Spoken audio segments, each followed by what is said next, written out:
سلام علیکم و رحمت الله. در فن بیان چند چیز بسیار ضروری است. یک، جنسیت مخاطب که مخاطب چه نوع جنسیت داره، مرد است یا زن است، خانم است یا آقا است. دو، سن مخاطب که مخاطب چقدر سن داره، سنش بالا است، سنش پایین است. سه، درآمد مخاطب. درآمد مخاطب خیلی مهمه که باید درآمد مخاطب بفهمی. چهار، اوضاع مخاطب، درجه تحصیلی مخاطب، باید بفهمی درجه تحصیلی مخاطب چقدر است.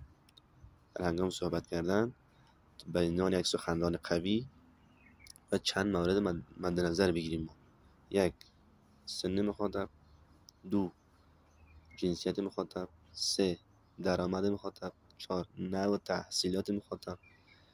و که مخاطب خود به حیث یک سخنران خوب باید درست بشناسیم که مخاطب ما چیست، خانم است، آقا است. خیلی وقتا پیش میاد که 95% از مخاطبین شما که اونجا نشستن سخنرانی شما رو گوش میگیرن، همه آنها خانم و چه نوع سخنی اونجا گفته شما.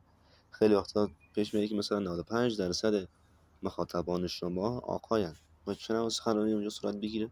این خیلی مهمه. من حیث یک سخنران، من حیث یک جوانی که سخنرانی میکنیم در حرفه فن بیان، باید این نکات مد نظر بگیریم.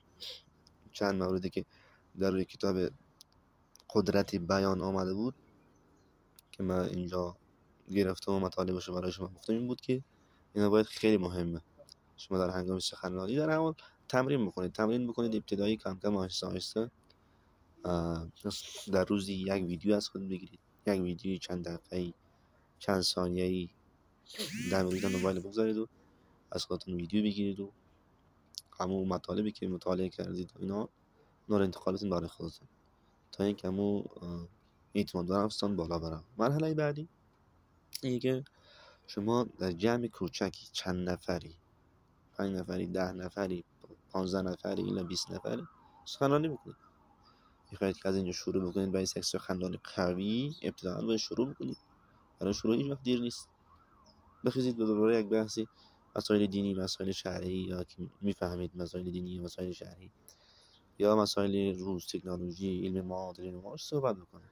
اینا خیلی مهم است. من حیث یک سخنران قوی اینا رو باید مد نظر بگیرید شما که سخنرانی کردن در چه جای، چه شرایطی، با چه کسانی روبرو هستید.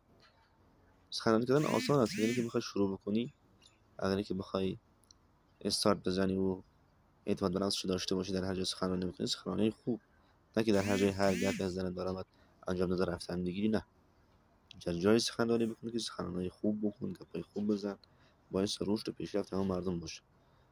یعنی گپی بزن که قابل قبولی همون مردم باشه، قابل پسندی همون مردم باشه. گپی بزن که مردم واسه رشد و پیشرفت و ترقی دعوت بکنه به گپای خود. السلام علیکم و رحمت الله و برکاته.